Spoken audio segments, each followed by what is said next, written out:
Do you wish that all things wealth and finance were much easier to understand and not presented by a bunch of beige cardigan-wearing geeks?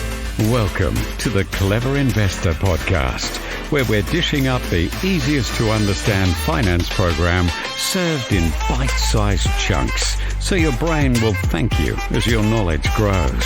Hosted by the brilliant Owen Taylor, a multiple award-winning expert with a glorious knack for explaining the complex world of wealth in the simplest of ways.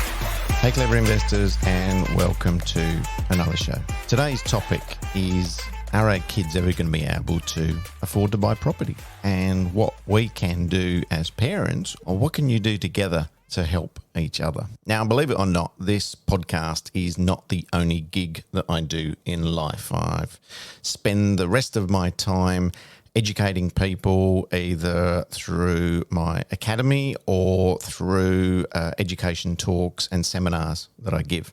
And one of the talks that I give is actually entitled Helping Your Kids into the Property Market. And what we do is we examine how parents can assist their offspring in getting into property, whether it's buying an investment property or whether it's buying something to live. I have a 18-year-old son, and without bragging, I can say that he probably knows more about the property market and investing than most 40-year-olds.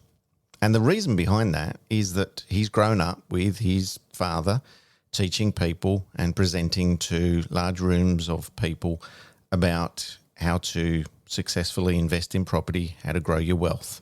And over the years, he's worked for me. So I don't give him pocket money. He's always had to earn his money. Now, that was something that I was taught by my parents, and it's the way that I wanted to raise him as well, to give him a value of money rather than just giving him pocket money for doing nothing. And one of his jobs used to be, when I was presenting, he would be my assistant for the evening. So that meant that he would sit at the back of the room and listen to what I'm saying. And I think I did the right thing, because as soon as he turned 18, he actually sat me down and said, right, Dad, how can I buy a property? When can I do it? How does it actually work? Now, he left school last year, finished his HSC. He's now working in his own chosen career. He's a photographer and cinematographer. And we sat down again the other week, and he said, okay, so, what do I need to do? And we looked at what incomes need to be and how he needs to save his deposit. Now, that's a pretty advanced conversation for an 18-year-old to have.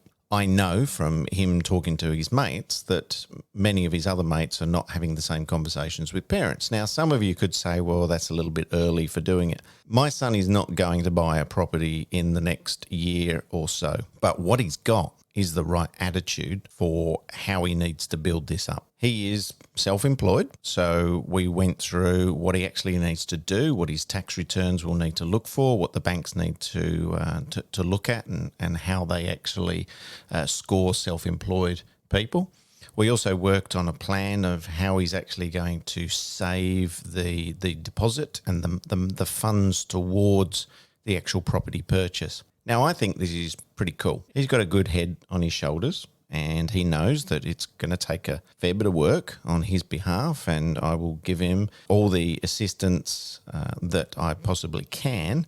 But he also understands as well that I'm not going to buy it for him.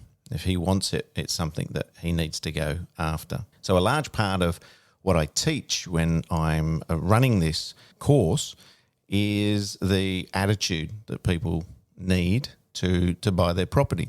What I don't want the younger ones to do is to throw their hands in the air and say, I can never buy a property. It's never going to happen. It's not fair. The world is all against me. Yes, we've had a rise in the property market over the last 25 years. Basically, property has doubled every 11 years. So home ownership rates over the last 30 years have been fairly stable. Over the last 30 years, we have seen a change in the amount of unencumbered properties. So that's properties without mortgages. There's now more people that own property that still have a mortgage on it. that's okay. That's other things that we can talk about later on about how to get rid of your home loan. But the first step is actually getting into the marketplace. So I'm going to quickly go through and debunk some of the myths. Now, one of the myths is that you have to have a 20% deposit to buy a property and to buy your first property. And that's not true. So in 1965, lender's mortgage insurance was invented, and I had a whole show on lender's mortgage insurance. So don't ever, ever be scared of paying lender's mortgage insurance, whether it's for an investment property or whether it's for your first property as well. Don't let that hold you back. Don't be bitter and twisted about paying it. It's a wonderful tool to help us to get into the property market. Now, myth number 2 is, and I hear this a lot, that buying property was so much easier in my parents' or my grandparents' days, and I'm never going to be able to afford it. So that's people just taking a victim mentality, saying, oh, it's never going to happen for me. It's not harder. It's just different nowadays. It's been more difficult as property prices have risen to save that 20% deposit, but we've already talked about how you can overcome that. But we've also seen an evolution in lending, and there are different ways to purchase the property now, smaller deposits and ways of actually getting into a marketplace. So it's not harder, it is just different.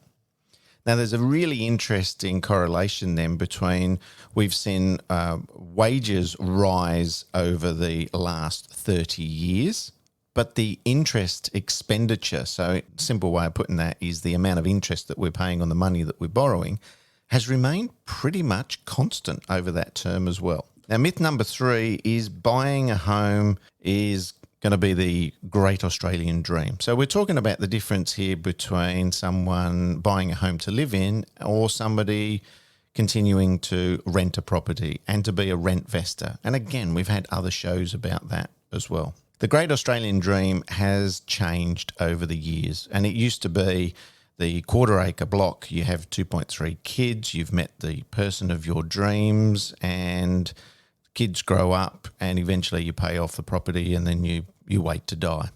So this great Australian dream has changed. Many think that the great Australian dream is no longer relevant at all. In fact, a lot of them say that the idea of buying a property in a desirable suburb is one of their number one goals. It doesn't necessarily have to be a house, but very much high on the list is they want to travel and they want the luxury things in life as well. And this is sort of testament to how we've changed and how we've evolved our lifestyle. Now, myth number 4 is all about buying a house, that houses are the thing that everybody strives for. And this is not true as well. Houses are not better than apartments. Apartments are not better than houses. You're actually going to find that they suit a cause for a different type of area. Now, when we're looking at it from an investment point of view, which is what the show's all about, being a clever investor, there's actually no difference really between whether you should buy a house or whether you should buy an apartment. It all goes down to making sure that whatever you're buying has been well researched and it's suiting the demographics for now and long term for the area that you're buying into. Myth number 5, I've just got to give up everything in my life to actually buy this property and there'll be no more fun existing afterwards. And that's not true at all. You can still have a great life and buy yourself a property, even build a property portfolio too. So despite interest rate rises over the last few months, we are still very much under what the median rate has been over the last 30 years. And what you'll actually find is that as interest rates go up, less people are able to or think about buying property, which means that we've actually got a demand for rental properties. So as home ownership has stepped down just slightly from 70% to about 65-ish%, we've also seen a rise in people having investment properties. And if you have an investment property, it means, well, there's more properties for people to actually rent. So there's 3 simple ways that parents can actually start the conversation with their children and help them enter the property market a lot sooner than what they may be thinking. Now, the 3 things that your child needs, and we're talking sort of adult childs here, but it's also have a conversation. As I mentioned before, my son's been involved in this conversation. He's been around this world of property and financing since he was born. And so he understands the terms. He understands sort of all this big adult talk that's been around him for so many years. So the number one thing is the mindset, which is certainly something that I think my son has because he's growing up around it. So having the right mindset, not being a victim and thinking, woe is me, I'm never going to get into the market. Now, the next thing is, and what my son will be working on then, is the deposit. So getting the money together, how to allocate it. We did a show on budgeting as well. I'm going to do another one soon on a very simple budgeting technique and getting that deposit together. And the last thing that you need is then the ability to be able to borrow the money. So we're looking at how can we borrow money from a bank, building society, credit union? What things are they looking for? Where's your income coming from? How much and where are you actually spending all of that to? Now, one way that parents have helped children over the years with buying property is to put their hand in their own pocket and to help them with the deposit. And that's fantastic if you're able to do it. We see nowadays that the bank of mum and dad, we're told that it's the 9th largest source of residential property lending in Australia. And where we get the figures from that is that parents are sort of averaging, gifting their children around about $90,000 to go to their property purchase. Now, that may not be viable for you, or it might be something that you just don't want to do. The other way that you can help your child then, or children, is being a guarantor. And there's 2 types of guarantors, and again, we did a show on this as well. So there's security guarantor or servicing guarantor.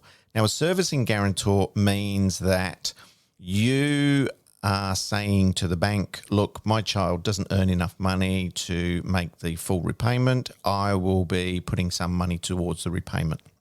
Now, that's not a very common type of guarantor. The most common type of guarantor that parents do with their children is a security guarantor. So offering another property as security, which is atypically the family home, but it can be an investment property. Now, this type of lending is generally called family guarantee. So you're guaranteeing some security, and that's what banks really love, is they don't care too much about the actual property. They care about the security. So you're offering to the bank, look, I've got $1 million home. I only owe $500,000 on it. And so, my child wants to buy this $500,000 property here. And we're giving the bank essentially $1.5 million of total security. Now, as long as your child's got the income to support the debt, then the bank's more than happy to do this type of thing. Best person to speak about this and whether it's applicable for you and who the best lender to use for you is, of course, your local friendly mortgage broker. Well, I hope today's tips and conversation was handy for you. If you'd like to know more about the seminar that I run on helping your kids into the property market, send me a DM or you can email me at owen@thecleverinvestor.com.au and I'll either send you a copy of it or let you know next time we're running it. I'll see you again next week for another edition of the Clever Investor Podcast. You have been listening to the Clever Investor Podcast, proudly sponsored this week by Blue Wealth Property. Are you ready to start a new investment journey? Get in touch with the industry leaders, Blue Wealth Property. Blue Wealth have a proven track record in using research to identify growth markets, and Blue Wealth have supported thousands of Australians to buy the right property in the right market at the right time. Go to bluewealth.com.au.